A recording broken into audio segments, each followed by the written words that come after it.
Hello everyone, welcome to my channel. This is Mathura learning Pathshala. मैं हूं आप सबके साथ तनिषा चौधरी। आई होप आप सभी अच्छे होंगे। तो आज की वीडियो में मैं बात करने वाली हूँ बीपीएससी टीआरई 4.0 से रिलेटेड कुछ चीज़ों की, जैसे कि उसके अंदर आपको फॉर्म फिल करने से पहले किन चीज़ों का ध्यान रखना है और कौन बच्चे फॉर्म फिल कर सकते हैं, आपके सीटेट में कितने मार्क्स होने चाहिए, रिजर्वेशन किन को मिला है, कितने परसेंट का मिला है, और क्या 75 मार्क्स लाने वाले जिन बच्चों के मार्क्स सीटेट में 75 आए हैं, क्या वो भी बीपीएससी टीआरई 4.0 का फॉर्म फिल कर सकते हैं। तो इन सारी चीज़ों पर ही मैं बात करने वाली हूँ। और आपका जो एग्ज़ाम है वो कब तक होगा, इसका नोटिफिकेशन कब तक आएगा। वीडियो अच्छी लगे तो लाइक और शेयर कर देना, चैनल पर नए हैं तो सब्सक्राइब ज़रूर करना। तो चलिए वीडियो शुरू करते हैं। बीपीएससी टीआरई 4.0 के लिए सीटेट का जो स्कोर है वो जनरल वालों के लिए 90 मार्क्स है, ओबीसी एससी एसटी वालों के लिए 82 मार्क्स है। लेकिन क्या 82 से कम मार्क्स वाले बच्चे भी बीपीएससी टीआरई 4.0 का फॉर्म भर सकते हैं? तो उसके लिए अलग कैटेगरी बनाई गई है। तो अब यहाँ पर उसको मैंने दो पार्ट्स में डिवाइड किया है। एक में आते हैं बिहार के कैंडिडेट्स, ऐसे स्टूडेंट्स जो सिर्फ बिहार में रहते हैं, और एक आते हैं अदर स्टेट। बिहार के जो बीपीएससी टीआरई 4.0 है उसमें अदर स्टेट के बच्चे भी फॉर्म फिल कर सकते हैं, लेकिन उनका स्कोर अलग है और बिहार वालों का स्कोर अलग है। तो पहले बिहार वालों का मैं बताती हूँ। जो कैंडिडेट्स जो बिहार के हैं, जिन्होंने सीटेट का एग्ज़ाम दिया है और वो जनरल कैटेगरी में आते हैं, अब यहाँ पर वो मेल हो या फीमेल हो, यहाँ पे मैंने बॉय और गर्ल से डिनोट कर दिया है इस चीज़ को, तो उसके लिए 90 मार्क्स लाने ज़रूरी है। और अगर आप फीमेल हैं जनरल की, तो आपको 82 मार्क्स अगर आपके हैं तो आप बीपीएससी टीआरई 4.0 का फॉर्म भर सकती हैं। इसी तरह ईडब्ल्यूएस के लिए भी सेम है, लड़कों के लिए 90 मार्क्स एंड लड़कियों के लिए 82 मार्क्स। ये ईबीसी एंड बीसी ये ओबीसी के अंदर आते हैं। बिहार में रहने वाले जो कैंडिडेट्स हैं और जो ओबीसी में आते हैं, वो मेल हो या फिर फीमेल हो, दोनों कैंडिडेट्स के लिए 82 मार्क्स कंपलसरी किए गए हैं। यहाँ पर आप देख सकते हैं ये बीसी। और जो बिहार में रहने वाले कैंडिडेट्स हैं और जो एससी एसटी या फिर फिजिकल हैंडीकेप्ड इस कैटेगरी में आते हैं, उनके लिए बिहार सरकार ने 75 मार्क्स रखे हैं। मेल हो या फिर फीमेल हो, दोनों के 75 मार्क्स आना ज़रूरी है बीपीएससी टीआरई 4.0 का फॉर्म फिल करने के लिए। जो कैंडिडेट्स एससी एसटी या फिजिकल हैंडीकेप्ड में आते हैं और आपके 75 मार्क्स हैं सीटेट के अंदर, तो आप बीपीएससी टीआरई 4.0 का फॉर्म फिल कर सकते हैं। आई होप इतना आपको समझ में आ गया होगा। अब अदर स्टेट की बात करें, कोई भी कैटेगरी हो, मेल हो फीमेल हो, फिजिकल हैंडीकैप्ड हो, ओबीसी जनरल एससी एसटी, सभी लोग जनरल में आएंगे।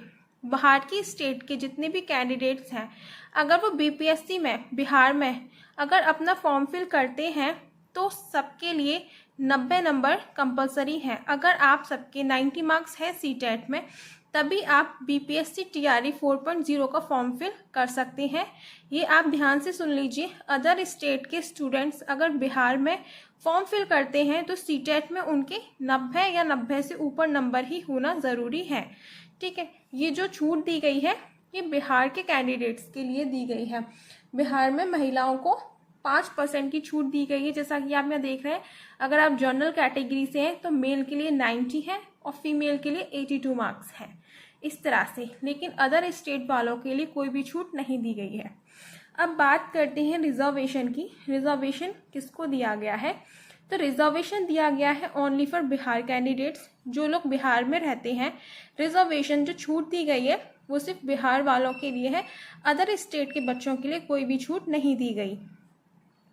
अब एक और चीज़ कि जो लड़कियां मैरिड होती हैं, जो गर्ल्स, ठीक है, एनसीएल मैरिड, तो क्या वो बिहार, अगर वो बिहार में रहती हैं और उनकी शादी किसी अदर स्टेट में हो गई है, तो क्या वो बिहार बीपीएससी टीआरई 4.0 का फॉर्म फिल कर सकती हैं?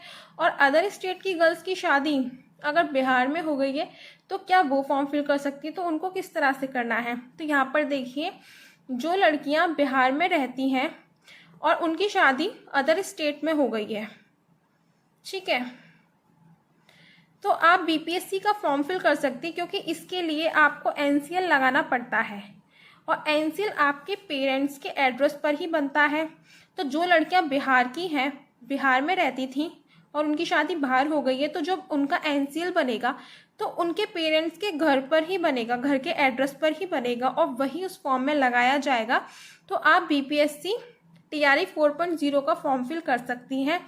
इसी तरह से जो लड़कियां आउट ऑफ बिहार की हैं, अदर स्टेट की हैं, लेकिन उनकी शादी बिहार में हो गई है और वो बीपीएससी का फॉर्म फिल करना चाहती हैं, तो आपका जो एनसीएल है वो अदर स्टेट का बनेगा, बाहर का बनेगा, क्योंकि आपके पेरेंट्स वहीं के हैं, तो पेरेंट्स के घर के एड्रेस पर ही बनता है वो। तो आप जो है इस फॉर्म को फिल नहीं कर सकती हैं।